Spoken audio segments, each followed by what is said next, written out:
নমঃ শিবায় নমঃ শিবায় নমঃ শিবায়। নমস্কার বন্ধুরা, নীলষষ্ঠীর পুজোর আসন্ন অনেকের পরিবার ও সন্তানের মঙ্গল কামনায় এই নীলষষ্ঠী পুজো বা ব্রত পালন করা হয়। নীলষষ্ঠীর পুজোয় একটি বিশেষ নিয়ম রয়েছে। সেই নিয়ম মেনে এই নীলষষ্ঠী ব্রত বা পুজো সম্পন্ন করা হয়। বন্ধুরা, আজ এই ভিডিওর মাধ্যমে আপনাদেরকে সামনে আলোচনা করব এই বছর 2025 সাল এবং 1431 বঙ্গাব্দে এই নীলষষ্ঠীর ব্রত বা পূজা কখন পড়েছে। পরিবারের এবং সন্তানের মঙ্গল কামনায় উদ্দেশ্যে যদি আপনি এই ব্রত রাখতে চান, কিভাবে আপনি এই ব্রত রাখবেন এবং এই নীলষষ্ঠীর পুজোর অন্য কোনো উপকরণগুলি অবশ্যই প্রয়োজন, এই সমস্ত কিছু এই ভিডিওর বিস্তারিতভাবে আলোচনা করব। তাই আপনি যদি নীলষষ্ঠীর ব্রত রাখতে চান বা ভগবান নীল পুজো করতে চান, তাহলে সেক্ষেত্রে অবশ্যই ভিডিওটি সম্পূর্ণ মনোযোগ সহকারে দেখুন। আশা করি দর্শক বন্ধুরা এই ভিডিওর আপনাকে সমৃদ্ধ করবে। নমস্কার দর্শক বন্ধুরা, আমি পিঙ্কি আর আমার পিঙ্কি গোপাল লাইফস্টাইল চ্যানেলে আপনাদেরকে অনেক অনেক স্বাগত এবং বিভিন্ন দেবদেবীর পূজা আলোচনা পদ্ধতি এই চ্যানেলে আলোচনা করব। আমাদের আলোচনার বিষয় নীলষষ্ঠীর পুজো। বন্ধুরা, প্রথমে আপনাদেরকে জানিয়ে রাখি যে এই নীল পুজো আসলে ভগবান শিবের পুজো। কারণ আপনারা নিশ্চয়ই জানেন যে ভগবান শিবের অপর নাম হলো নীলকণ্ঠ। সমুদ্র মন্থনের সময় নীল রঙের তীব্র গরল পান করে তিনি নীলকণ্ঠ হয়েছিলেন। তাই নীল পূজা আসলে ভগবান শিবের পূজা। আর মা ষষ্ঠী হলেন মা দুর্গা, অপর নাম রূপ তিনি সন্তান অধিষ্ঠাত্রী, সন্তানদাত্রী এবং রক্ষাকৃতি দেবী। তাই নীল ষষ্ঠীর পুজো আসলে ভগবান শিব এবং মা দুর্গার পুজো। আর এই পুজো করা হয়ে থাকে মূলত পরিবারের কল্যাণের উদ্দেশ্যে, সন্তানের মঙ্গল কামনার উদ্দেশ্যে এবং নিঃসন্তান দাম্পত্যের সন্তান কামনার উদ্দেশ্যে। শাস্ত্রে বলা হয়েছে যদি কোনো গৃহিণী এই পুজো নীলষষ্ঠী বা ভক্তি সহকারে করে থাকেন, তাহলে যে উদ্দেশ্যে নিয়ে তিনি পুজো করছেন তা সফল হবে। এই পূজার চলো বাড়ির গৃহিণীদের মধ্যে থাকলেও অবিবাহিত মহিলা এবং পুরুষরাও যে কেউ এই নীল পূজা করতে পারেন। তবে এই পূজা একটি বিশেষ নিয়মে করা প্রয়োজন এবং পূজার উপকরণের ক্ষেত্রে কিছু বিশেষ দ্রব্য প্রয়োজন। বন্ধুরা, তার আগে আমি জানিয়ে দিই যে এই বছর নীলষষ্ঠী কবে পড়েছে। এই বছর নীলষষ্ঠী 2025 সালে বাংলা 30শে চৈত্র 1431 এবং ইংরেজি 13 এপ্রিল 2025 রবিবার দিন। মূলত চৈত্র সংক্রান্তির শেষ দিন অর্থাৎ চড়ক পুজোর আগের দিন এই নীলষষ্ঠীর পূজা সম্পন্ন করতে হয়। যা এই বছর নীলষষ্ঠী যেহেতু পড়েছে 13 এপ্রিল 1431 এবং 30শে চৈত্র রবিবার দিন, আর চড়ক পুজো সম্পন্ন হবে পরের দিন অর্থাৎ 14 এপ্রিল সোমবার দিন। নীলষষ্ঠীর পরের দিন চড়ক পুজো হবে। যেহেতু 13 এপ্রিল নীলষষ্ঠী পড়েছে, তাই সমগ্র দিন জুড়ে সম্পূর্ণ করা গেলেও নীলের পুজোর জন্য সবচেয়ে আদর্শ সময় হলো সন্ধ্যাকালীন সময়। তাই এই বছর যদি নীলষষ্ঠীর পুজো সম্পন্ন করতে চান, তাহলে 13 এপ্রিল রবিবার সন্ধ্যাকালীন সময়ে তা সম্পন্ন করুন।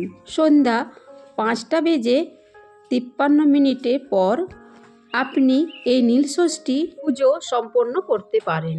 এইবারে আসবো বন্ধুরা এই নীলষষ্ঠীর ব্রত কিভাবে পালন করবেন এই প্রসঙ্গে।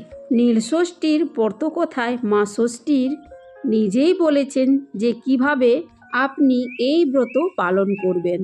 খুবই সরলভাবে আপনি এই ব্রত পালন করতে পারেন।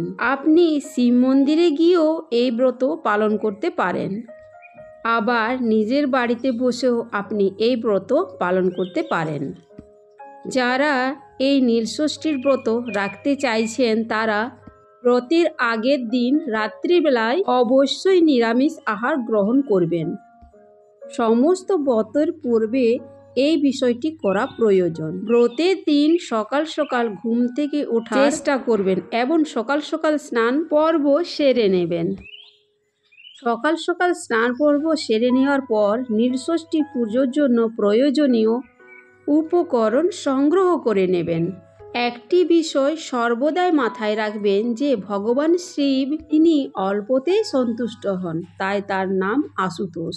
তাই বাহ্যিক আড়ম্ব নয়, আপনার অন্তরে ভক্তি এবং নিষ্ঠা সহকারে ভক্তি দিয়ে সবথেকে বড় বিষয় যে আপনি পুজো করবেন। বড় বিষয় হলো যে আপনি ভগবান শিবকে অর্পণ করবেন তা নিষ্ঠা ও ভক্তি সহকারে অর্পণ করবেন। নীলষষ্ঠীর পুজোয় যে উপকরণগুলি অবশ্যই প্রয়োজন তা হলো ফুল, ফল এবং বেলপাতা। ফুলের মধ্যে ভগবান শিবের পছন্দ যে কোনো একটি ফুলের মালা আপনি তাকে অর্পণ করতে পারেন।